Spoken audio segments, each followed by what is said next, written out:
berdoa bersama-sama. Pak Jarto mohon untuk ketua kelas menyiapkan berdoa. Siap. Berdoa mulai.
Kita baca surat Al-Ikhlas.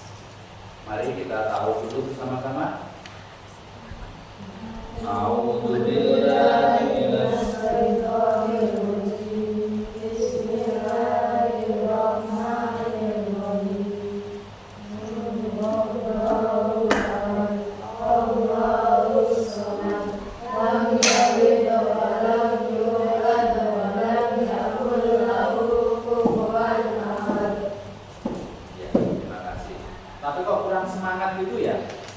Udah lapar? Coba sekali lagi ya, setelah kita membaca surat Al-Ikhlas, mari kita awali aktivitas pagi hari ini, belajar di pagi hari ini dengan tepuk semangat biar semangat. Oke? Tepuk semangat.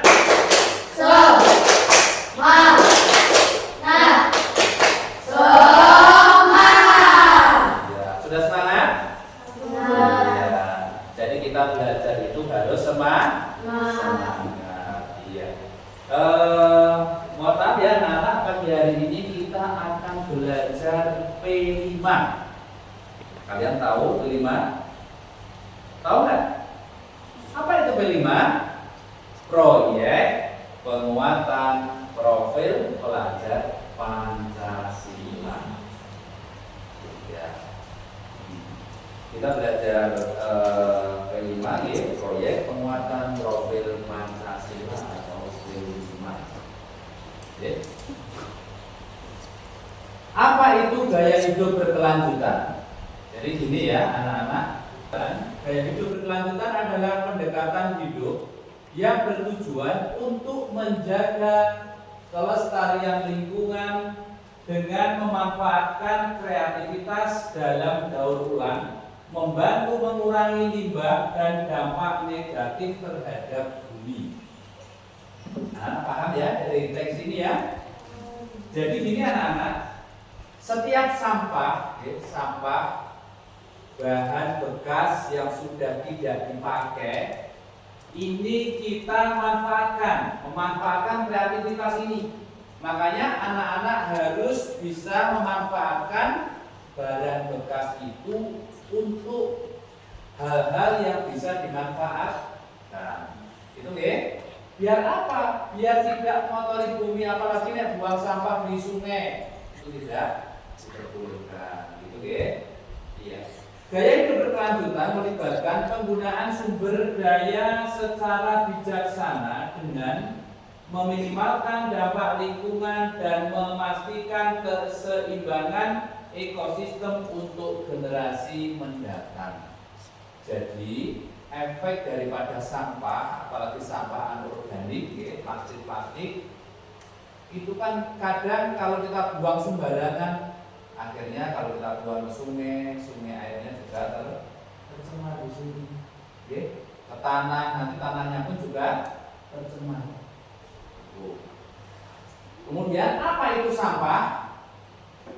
Sampah adalah benda yang tidak lagi digunakan dan dibuang oleh manusia, namun jika tidak dikelola dengan baik, sampah dapat merusak lingkungan. Paham ya? Iya. Sekarang kita pelajari jenis-jenis sampah. Oke, jenis-jenis sampah. Jadi menurut jenis-jenis sampah, sampah itu menurut jenisnya ada berapa? Ada 2. Apa dan apa? Ada sampah organik, ada sampah anorganik. Sampah organik ya, di sini sampah yang berasal dari sisa makhluk hidup seperti tumbuhan dan hewan. Ya. Sampah yang berasal dari sisa makhluk hidup. Paham ya? Makhluk hidup. Nah, tentu yang ada di lingkungan kita yang setiap hari kita konsumsi itu makhluk hidup bukan?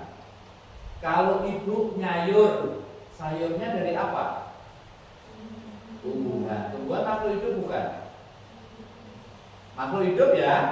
Berarti sisa ibu memasak di dapur yang dari makhluk hidup itu termasuk dalam sampah organik. Sampah organik itu bisa didaur ulang, bisa dimanfaatkan untuk pupuk, untuk bahan-bahan yang lainnya terkait dengan organik. Kemudian berikutnya, nah di sini ada contohnya. Contohnya daun kering, sisa makanan, kulit buah dan sayuran. Kemudian pengelolaannya. Contohnya kalau sampah organik itu dapat diolah menjadi kompos, pupuk organik. Pernah kalian di rumah praktek? Siapa di rumah yang pernah menanam bunga-bungaan atau tanaman-tanaman hias, sayuran?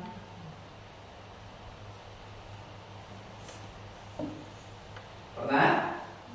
Iya. Pernah juga memanfaatkan pupuk organik dari sisa makanan mungkin, ataupun sayur-sayuran yang difermentasi? Pernah? Pernah. Bagaimana hasilnya? Hasilnya bagus? Iya. Itu jauh lebih aman dibandingkan kita menggunakan pupuk kimia, pestisida kimia, itu jauh lebih aman untuk kesehatan. Nah, ini. Kemudian yang kedua, setelah kita membahas sampah organik, yang kedua adalah kita membahas tentang sampah anorganik. Sampah anorganik. Sampah anorganik adalah bahan yang sulit terurai dan memiliki dampak signifikan terhadap lingkungan, termasuk mencemari tanah, air, dan udara. Ya kan?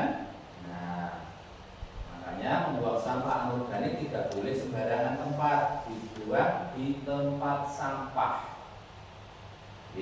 Itulah budaya hidup bersih dan sehat. Contohnya apa sampah anorganik itu? Plastik, kemudian kaleng, kertas, kaca, dan logam. Terus kemudian pengelolaannya melalui daur ulang. Contohnya plastik, kemudian diolah menjadi barang baru. Kemudian penjualan ke bank sampah atau tempat pengumpulan daur ulang. Oke. Daur ulang sebagai solusi. Daur ulang adalah langkah efektif untuk mengurangi volume sampah, mengubahnya menjadi produk baru yang bermanfaat, sekaligus membuka peluang ekonomi dan meningkatkan kesadaran lingkungan. Oke. Kemudian dengan aktivitas sampah anorganik dapat diubah menjadi produk bernilai seperti tas dari bungkus plastik, lampu hias dari botol kaca, dan berbagai kerajinan tangan lainnya. Pernah kalian membuat seperti itu? Pernah nggak? Dari sampah plastik, botol ya, yang nanti kita akan buat tempat pensi, itu pun juga termasuk dalam sampah anorganik, sampah plastik. Kemudian langkah praktis untuk memulai daur ulang dapat dilakukan dengan memilah sampah di rumah, kemudian mencari inspirasi dari komunitas atau kelompok.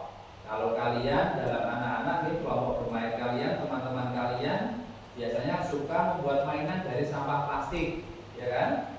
Kemudian menggunakan alat sederhana, membiasakan gaya hidup yang lebih peduli kepada lingkungan. Kalian suka nggak kalau hidup bersih? Suka. Makanya baik itu ruang kelas, kemudian lingkungan sekolah, kemudian rumah kalian itu harus dijaga dari sampah. Apalagi kalau sampah anorganik, biasanya kita buang di luar, kemudian ini kan musim hujan ya, kemudian kena hujan, akhirnya ada airnya, ditempati sarang nyamuk, akhirnya nyamuknya gigit yang punya rumah, akhirnya terjadilah yang namanya sakit. Tidak ingin tahu seperti itu. Nah, makanya buang sampah pada tempatnya yang betul. Kalau anorganik bisa diwadahi, kemudian dijual, ya kan? Dapat uang. Kalau kita buang sembarangan tempat, itu tidak boleh. Oke? Kemudian apa keuntungan kita dari kreativitas daur ulang? Mengurangi polusi lingkungan, menciptakan peluang usaha baru, membangun kesadaran kolektif untuk menjaga bumi.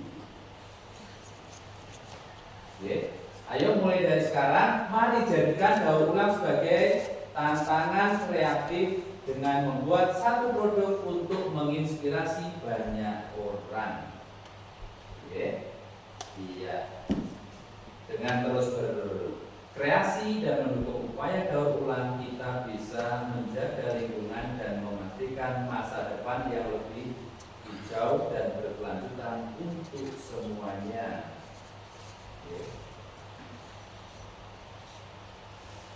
Anak-anak, apakah kalian sudah capek?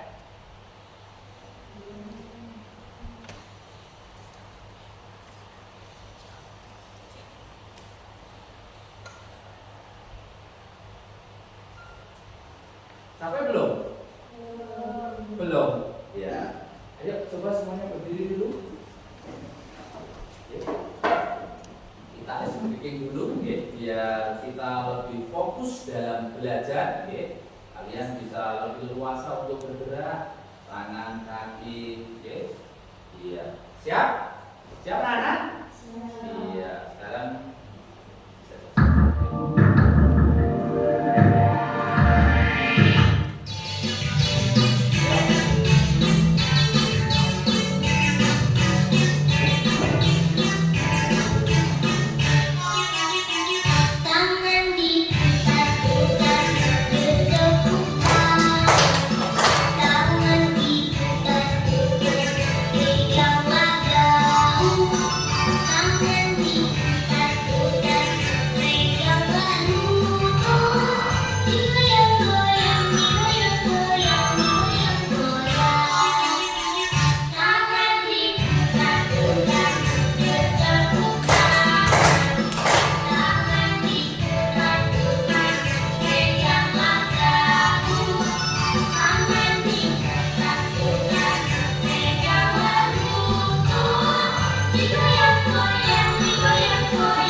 sebelum kita memulai kegiatan praktek, anak-anak bisa melihat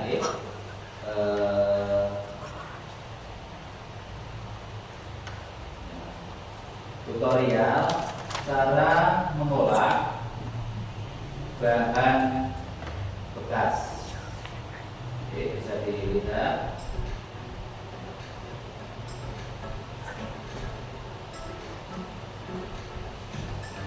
Dengar nggak? Kurang keras.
Setelah kita saksikan video, meskipun tidak full, kira-kira sudah bisa ya dengan menyaksikan video ini? Bisa? Kok nggak semangat gitu sih? Coba, bisa nggak? Bisa.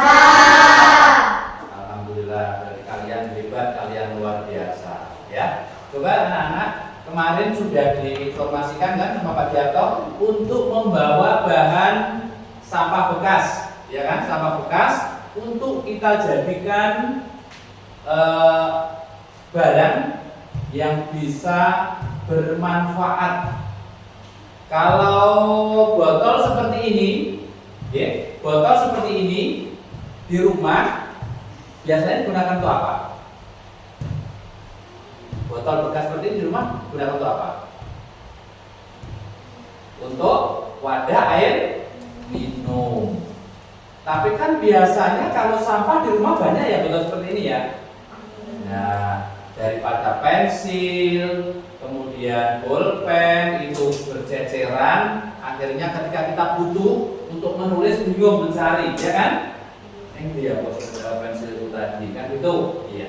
Sekarang anak-anak, setelah kita menyaksikan video, coba anak-anak praktekkan untuk membuat tempat pensil. Iya. Silakan masing-masing kelompok ya, untuk bekerja sama membuat tempat wadah pensil.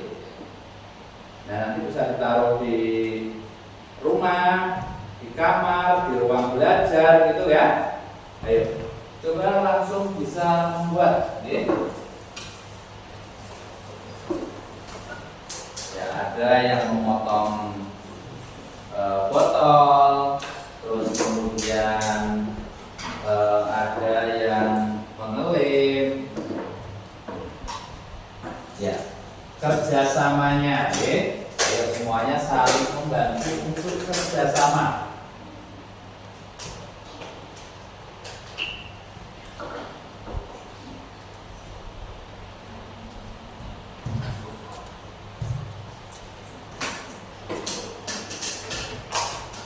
Bisa? Ya, dari aku memotongnya diukur kira-kira tingginya berapa. Disamakan dengan temannya ya.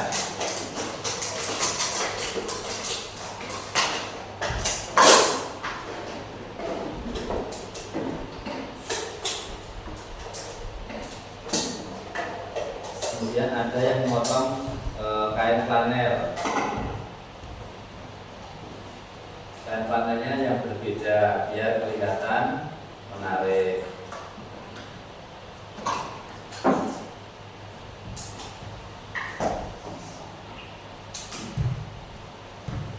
Kan?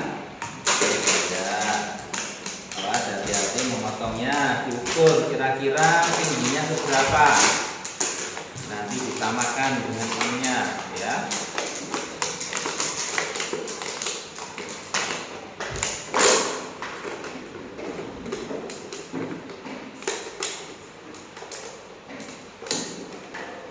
Kemudian ada yang memotong kain flanel.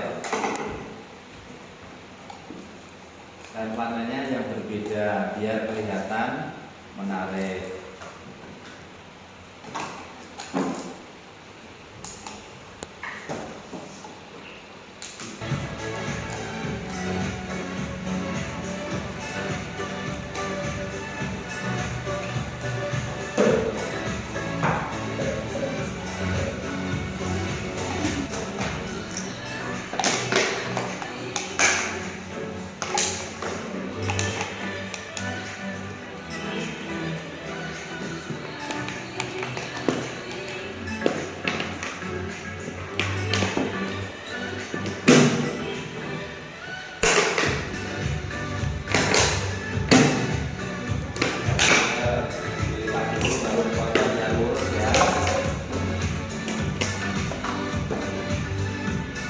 Ya, ditaruh di atas kain seperti yang ada di video depan.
karya dari kelompoknya masing-masing.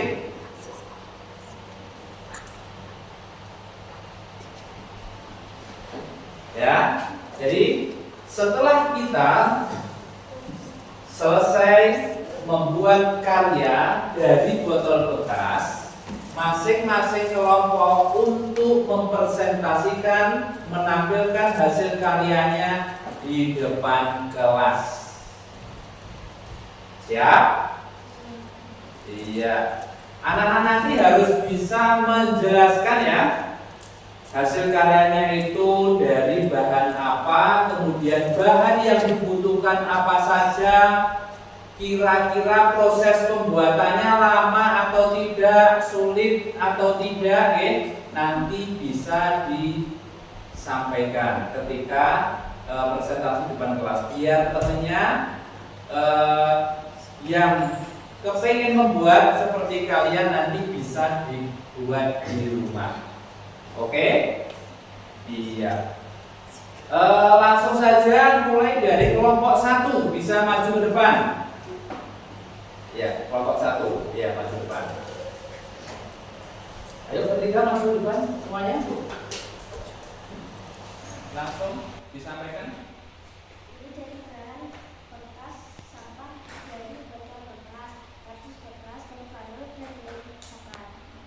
Iya, luar biasa. Oke, tepuk tangan. Iya. Bagaimana untuk kelompok 2 untuk karyanya? Bagus tidak? Iya, luar biasa. Andai kata ini ditaruh mejanya Pak Guru sudah cakep ya? Iya, cakep, luar biasa. Nanti di rumah bisa mencoba lagi, membuat lebih banyak lagi. Lebih-lebih nanti kalau buatannya ini nanti kan juga bisa dipublikasikan atau dijual, ya kan? Iya. Terima kasih, tepuk tangan untuk kelompok 1. Bisa duduk kembali. Kemudian untuk kelompok 2 bisa maju ke depan untuk menampilkan hasil karya dari kelompok 2.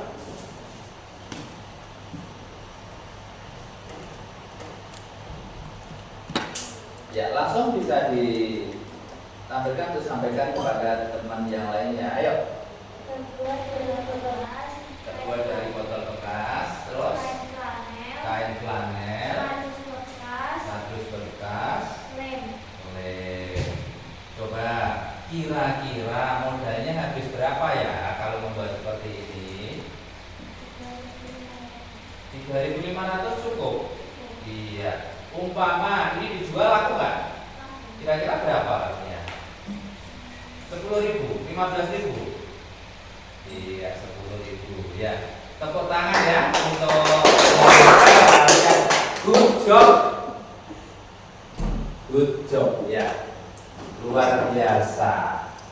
Anak-anak, setelah kita mempelajari P5 tentang pembuatan atau pengolahan barang bekas menjadi bahan yang bisa dimanfaatkan atau dipakai. Nah, mungkin kalian sudah paham semuanya? Sudah paham?